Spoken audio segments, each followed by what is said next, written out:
If you got into business for anything other than the day-to-day chaos and wanted to actually build a business that is valuable for yourself and for others, then this video is probably for you.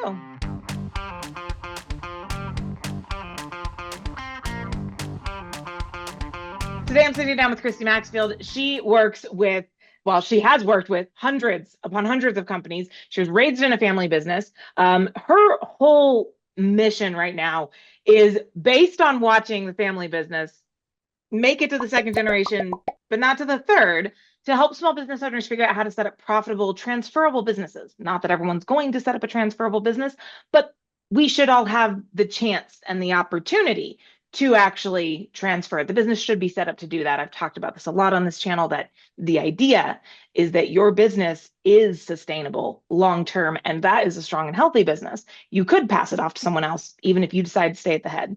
So today we're going to talk about, like, how do you build assets that make your business more valuable, not just for you, but also for other people. And I am excited because Christy has worked with hundreds of businesses on exactly this, going in and identifying where do you have room in your assets, or where do you have assets that need to be like firmed up, stabilized, and turned into something that is valuable. And she's agreed to let me pick her brain a little bit this morning for y'all. So Christy, thanks so much for joining me. Thanks for having me. So let's talk a little bit about specifically, okay, real quickly, is there anything I missed in your introduction that I should have hit on, right? I think I No, got I mean, everything. you did a great job. In essence, people call me all sorts of different things. I call myself an advisor, but I really do a lot of coaching and consulting work. So, working both with the owner on all the kinds of things coaches work on, whether that's mindset or decision making, but also I work in the business with them, looking at their financials, looking at their systems and processes, talking often with their people and working with their people, really getting in and getting my hands dirty, which not every advisor does. So let's talk really quickly here about assets that actually do make the business more valuable. Sure. Um, I know people have um, ideas of what makes their business valuable, and that's not always correlated to anything in the real world. So, what kinds of assets are most common that do actually add value to a business for the business owner, but also if someone were looking from the outside in? Yeah, absolutely. So we call that business attractiveness. How attractive is your business to someone else? And obviously we look at the numbers. And that's the thing that most people think is the value. At whatever my top line number is, whatever my bottom line number is, this is the value I'm creating. Unfortunately, a lot of owners do that by doing things that actually minimize or diminish the valuation that the numbers bring. So for example, if we both were running $8 million companies, but I had put in a leadership team that could run the business even if I'm not showing up every day. And you were doing all the sales, running payroll on a regular basis, and pinch hitting for any number of people in the organization when they weren't there. Your business is not worth as much as mine. Mm. And that's because it's got high owner dependence, right? You take the owner out of the business falls apart. So a lot of times we think, well, I'm saving money, I'm using my resources wisely, I'm increasing the profit that I take home by wearing all these hats, but I'm actually diminishing the value of the asset. And I'm also making my life really not great. Like, if I have to be there all the time doing all the things and pinch hitting for all the people, I'm not getting the highest value out of my business right now in the moment. Well, and like, on a like kind of side note there, but related, you talk about the fact that there's not as much value in the business when you're doing all the pieces there. The business is also not as stable, and it's not Correct. just because you are required to be there to keep the business running. There's an element of this that says that if you're doing that, your business is not actually profitable because Correct. it can't afford to replace you. And like we have this tendency as small business owners to start, I don't want to say cutting corners, but we will cut margins because we can, instead of realizing, no, I need to protect my margins and make sure that people are willing to pay them by building up these other pieces. So it really just kind of creates this like weaker business that just kind of spirals a little bit weaker and weaker, in my It does. non-advisor role continue. Because the other things that make your business attractive to other people and makes it more both enjoyable and profitable, and it helps you unlock the freedom that most business owners want. Like, we could all go get a paycheck. We've decided for a number of reasons not to. And one of those is we want to have more freedom and flexibility in our business. But if you're doing everything, you've shut down that value proposition. You've cut it out, that benefit. So the other things that allow you to step out of the business and lower owner dependence that make you really attractive are having standard operating procedures, being able to have a secure monthly recurring revenue, not having high customer concentration. We've all been in the position where, oh my God, if that client leaves, we're really, things are bad and they're going to get better. And having the people there who have the talent and the skills to do probably actually more than you can do, because we're usually really good at one thing when we start our business and we wear all the hats because we have to. But then when we start to bring in more specialized team members, we increase the value of the business, because again, a buyer is looking at it from the standpoint of, can I take what is already a good, profitable, strong company and make it more profitable and stronger? They're not looking for something that's like, oh, can I take this underperforming, kind of on its last leg business and try to inject some money and time and energy to do what the other owner didn't do?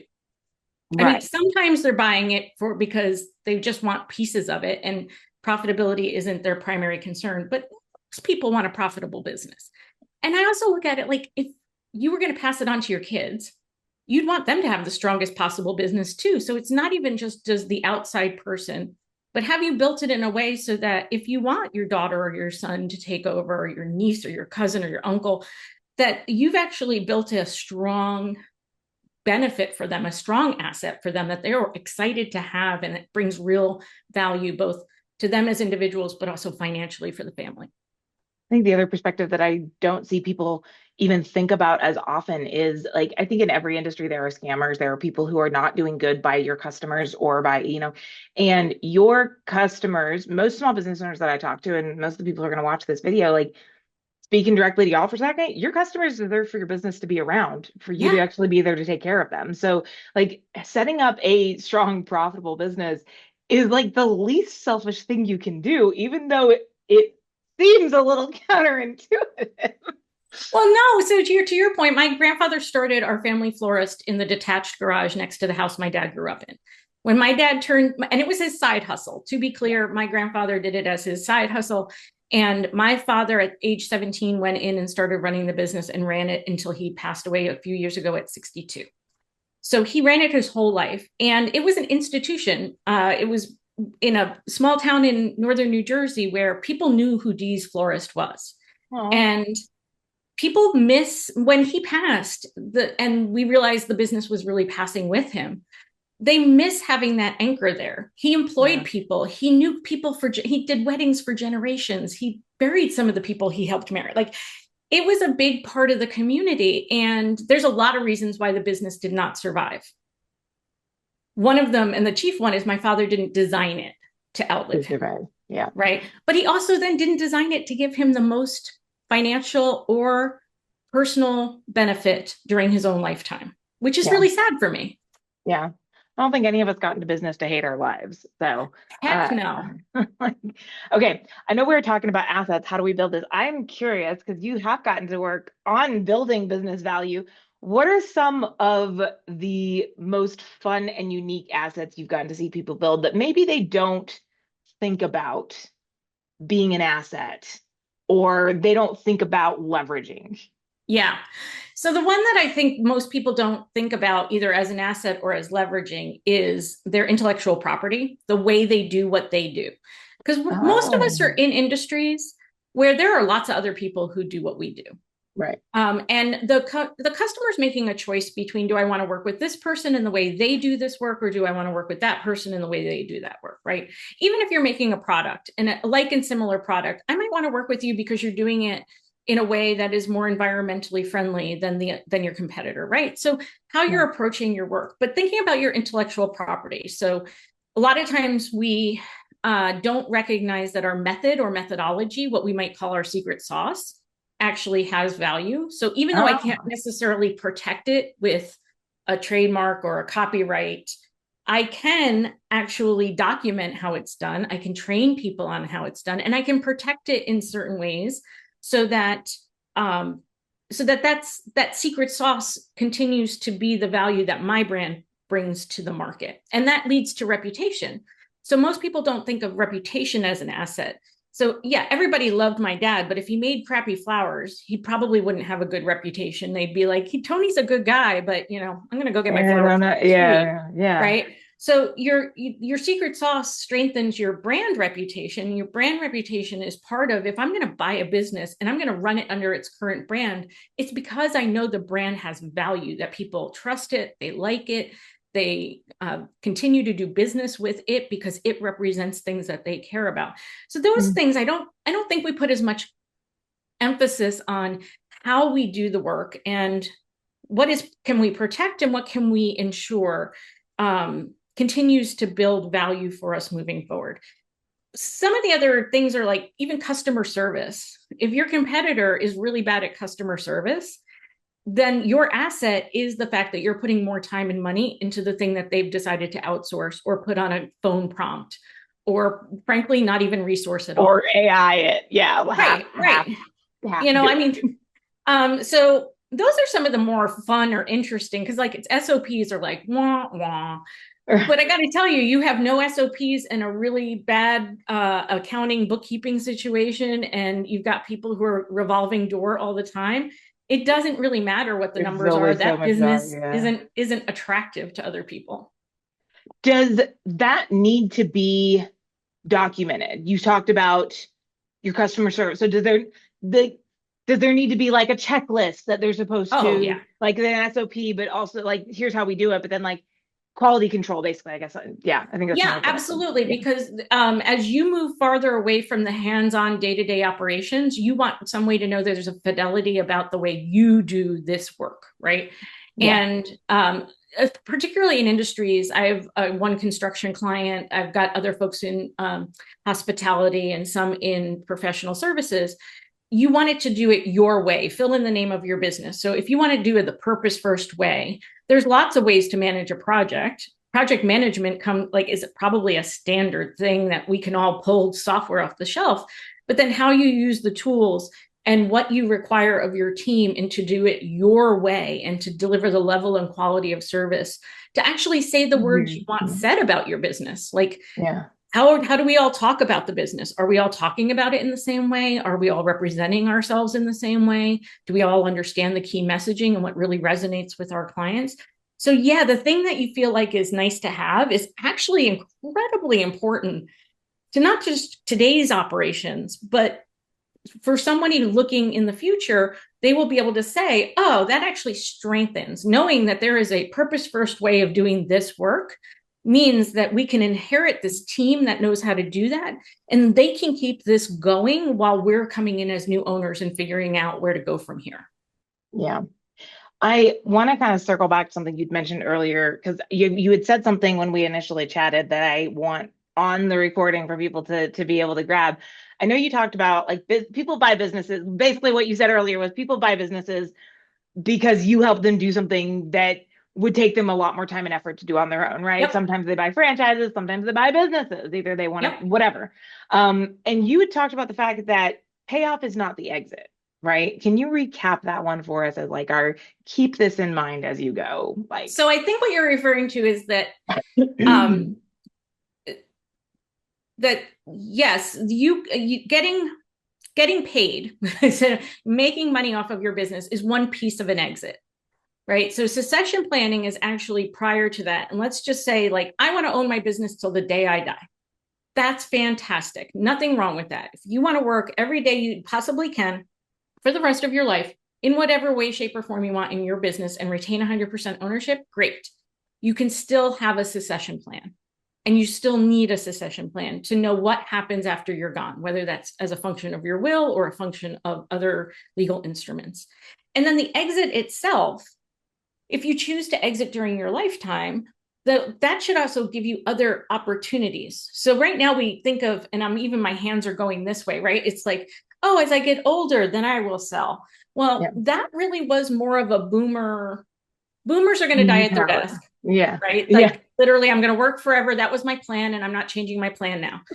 And then I'm Gen X, and we're more like, doesn't sound very appealing to me, but I'm still usually thinking in terms of retirement, right?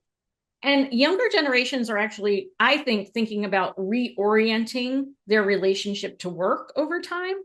And so they don't want to be working in their business the way they're working in their business right now forever. Yeah. Yeah. And so being able to design the business to support the things you want to do in life, which might include, I want to sell this thing that I built and made good money on and have a nice windfall from the exit, and then go reinvest it into something new. Maybe I want to go work for somebody else as a minority part and or have a minority stake in 5 different businesses while I go fishing and volunteering. You know, there's a lot of different ways to look at how the business can provide you with the financial means to make different choices about how you work, when you work, with whom you work. And you may or may not always do the business that you started. That business's job might be to make a whole crap ton of money to do the next business. I remember, apparently, this is a story I heard at an event a long time ago, but the guy who invented, I think it was the Sea-Doo, he sold the invention for basically like $100,000, not a crazy amount of money. And afterwards, everyone was like, "Are you insane? Like this has made them billions. You got screwed." And his answer was always no. I needed to pay off some debtors who wouldn't leave me alone so I could get peace of mind to come up with the next thing. Oh, And it was just absolutely. a stepping stone. And that may be the case, or it may be the case that, I always say none of us got into business to be miserable. We all got No. into business to build something that we want to actually build, and building a business that kills you quietly is Yeah. not it. And you may find that you fall out of love with your business, that the thing that you loved doing, you now don't get a chance to do because you're no Yeah. longer the tactician or no longer the technical service provider, right? And you might be looking for other ways to get your hands in, or you may truly be an entrepreneur. And what I mean by that is you're good at the start. And then when businesses need to mature and get routinized and get systems Yeah. and processes in, you're like, I'm out. So if you're truly a serial entrepreneur, you know you're going to need whatever's next because it's going to make your life more fulfilling. It's what you enjoy doing, but also you're not really good at that other part. And so trying to pretend like you're good at that other part is probably not good for anybody. Not super helpful. No. Well, this was awesome. I know I got distracted on our original topic points and kept asking questions, but I feel like this was really good. Where can people get in touch with you? I know we'll plug it below, but what's the best place for people to touch base if they have questions? So purposefirstadvisors.com. My LinkedIn profile, Christy Maxfield. I try to put a lot of content out there so you can kick my proverbial tires. And C Maxfield at purposefirstadvisors.com. Love to have these conversations. Love it when people start to explore just different ways of looking at their business. So please reach out. Okay. Well, thank you so much for taking the time to hang out. And for those of y'all out there who've been kind of thinking this one over, what I will promise you is if you will start putting some thought into this about your business, it will change how you approach your business, the day-to-day running, where you put your time, your energy, your thoughts. There were a lot of various nuggets dropped here. So maybe hop in the comments and tell us what your favorite takeaway was. Thanks so much and make it a great week, y'all.